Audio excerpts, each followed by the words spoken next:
Anda menyaksikan Headline News. Tim ahli struktur dari Institut Teknologi 10 November atau ITS Surabaya menyebut proses pembersihan reruntuhan bangunan Ponpes Al-Kozini Buduran Sidoarjo mencapai tahap akhir. Proses pembersihan akan dikebut dan diharapkan dapat selesai pada hari ini. Proses pembersihan material reruntuhan musola Ponpes Al-Kozini memasuki tahap akhir. Meskipun demikian, proses pembersihan harus dilakukan secara hati-hati karena struktur beton reruntuhan yang tersisa masih terhubung dengan bangunan lama yang kondisinya rawan roboh. Hari ini tim SAR gabungan terus berhasil mengevakuasi 7 jenazah dan 1 body part sehingga total korban meninggal dunia mencapai 60 orang.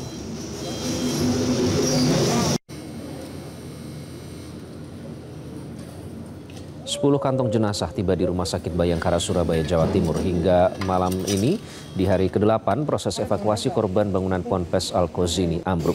Sementara rekonsiliasi data masih belum selesai. Selengkapnya akan disampaikan oleh jurnalis Metro TV Belinda Firda langsung. Belinda, berapa total korban yang sudah diterima oleh Rumah Sakit Bayangkara hingga hari ke-8 ini? Iqbal dan pemirsa, selamat malam. Hingga malam hari ini tadi kami melihat secara langsung berapa kantong jenazah yang tiba di Rumah Sakit Bayangkara di hari ke-8 ini. Kami melihat sejak pagi tadi secara keseluruhan ada 11 kantong jenazah yang diterima oleh Rumah Sakit Bayangkara. Namun kalau tadi Iqbal bertanya secara total berapa kantong jenazah yang sudah diterima di Rumah Sakit Bayangkara, ini ada 60 kantong jenazah per malam hari ini di hari ke-8. Dan memang dari 60 kantong jenazah yang sudah diterima di Rumah Sakit Bayangkara ini, 5 diantaranya sudah berhasil diidentifikasi pada hari Sabtu dan Minggu kemarin.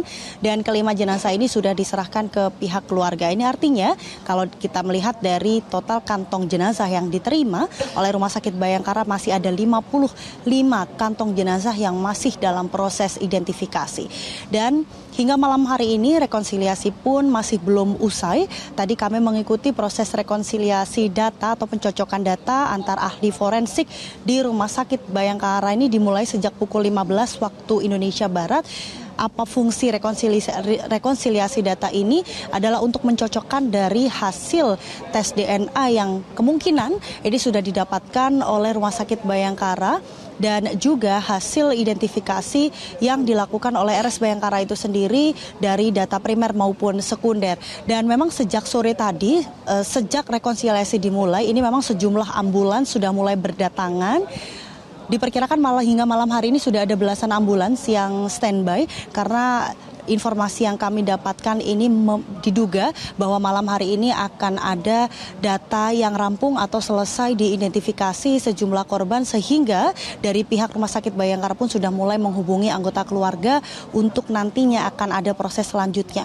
Kalau kita melihat 2 hari kemarin, Iqbal dan juga pemirsa, ketika proses identifikasi selesai, ini akan ditanya terlebih dahulu kepada pihak keluarga apakah meminta untuk dimandikan terlebih dahulu, kemudian ada proses sholat jenazah, baru nanti dibawa pulang atau hendak langsung dibawa pulang oleh pihak keluarga. Ini juga nanti akan langsung diserahkan kepada keluarga dan memang data masih dihimpun.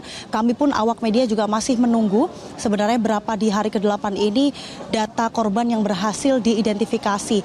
Kalau kita melihat langkah yang diambil ada beberapa cara atau tahap dalam proses identifikasi. Kalau tadi saya sebutkan ada proses dengan data primer, sekunder, ini adalah 2 data yang bisa dilakukan oleh Bidokes Polda Jawa Timur. Sementara untuk data DNA, proses identifikasi ini dilakukan di Pusdokes Mabes Polri. Dan memang keseluruhan data secara berkala dikirim setiap hari sesuai dengan berapa jenazah yang masuk di Rumah Sakit Bayangkara. Dan di hari itu langsung akan dikirim sampel postmortem dari para korban atau kantong jenazah yang masuk di Rumah Sakit Bayangkara. Selain itu juga para keluarga sudah mulai tampak berdatangan, Iqbal. Mulai sore tadi kami sempat bertanya dengan sejumlah anggota keluarga. Memang mereka berharap yang berhasil diidentifikasi pada malam hari ini adalah salah satu anggota keluarga mereka. Mereka ingin segera memakamkan atau memulasarakan anak-anak mereka yang sudah ditunggu kabarnya sejak hari Senin lalu. Kita akan terus update, Iqbal dan juga pemirsa, bagaimana proses identifikasi di Rumah Sakit Bayangkara.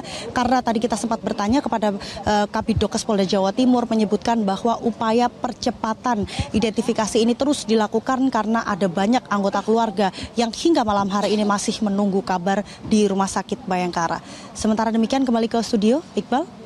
Melaporkan langsung dari Surabaya, Jawa Timur. Terima kasih, Belida Firda. Jelajahi cara baru mendapatkan informasi. Download Metro TV Extend sekarang.